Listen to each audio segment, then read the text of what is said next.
welcome to Billy's Books. I'm going to do another Star Wars book. This one's Thrawn, Treason. So many Thrawn books, and this one's the latest, perhaps the last, I'm not sure. This one's called Treason.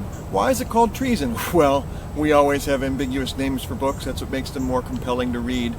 This one, the most obvious choice would be, the most superficial choice would be because of Eli Vento, who is Thrawn's right-hand man. In previous books, Thrawn actually sent Eli to join the Chiss to be of service to them without telling the Empire. So the Empire has been wondering for the past year, where is Eli Vento? Has he disappeared? Is he dead? Is he a traitor? What's going on? Only he knows. Only Thrawn and he knows within the Empire. You could also apply treason to Thrawn, since he is an Imperial. He's working for the Empire, even though he's really Chiss. Is he being treasonous towards the Chiss and or being treasonous to the Empire? Is he a double agent? Do we know? I believe Thrawn himself sees him serving both, and they have the same cause, so there's no conflict of interest. Others may disagree, especially Assistant Director Ronan, who is the assistant to Director Krennic, who you saw in the white cape in the Rogue One. He was in charge of the Death Star up until Grand Moff Tarkin swiped it at the last second. So we cut to Eli Vento, and he is indeed serving Admiral Aralani on one of her ships that was investigating a Grisk ship. Grisks are the enemy of Chiss, and soon to be the enemy, we think, of the Empire. In this book, like most Thrawn books, the Empire is the good guys, are the good guys.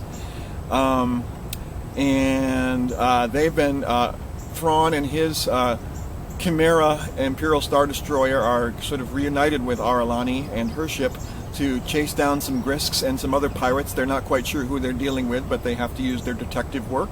Of course, detective work is one of Thrawn's specialties, because he uses deductive reasoning and things like that, and also demands that deductive reasoning and trains his own officers through that deductive reasoning through interesting series of questions, and he helps them puzzle think what he's already figured out long ago. Anyway, he does that with Aralani, he does that with Commodore Faro, who's under his command, and of course he does that with Eli Vento very well, and Eli's very used to it and very good at handling and living up to his expectations. Eli Vento, him sure isn't quite why he's been sent to the Chiss, but he's a good boy, and he always does what Thrawn says, though he has his doubts from time to time. Project Stardust, aka Death Star, is still in construction, and there seems to be some corruption as far as where the supply chain is going, and they track that stuff down with the big help of Eli Vento reading some of the data provided by the very skeptical and obnoxious Assistant Director Ronan. This guy is really a hot-headed, jumps to conclusion, assumes everyone is a traitor, everyone's stupid but him. He constantly undermines what Thrawn's doing, even though Thrawn is in command. Thrawn loses his patience, which is a rare thing with him. Actually calls him a fool at one point.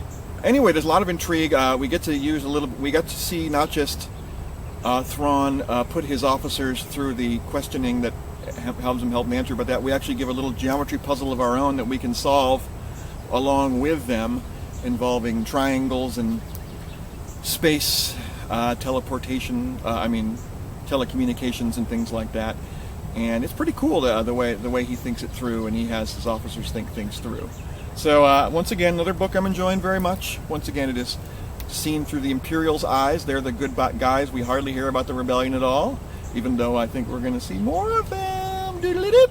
Anyway, I think I really enjoy this book, as I usually do. Go Star Wars. Hooray, hooray. If you can't do, review.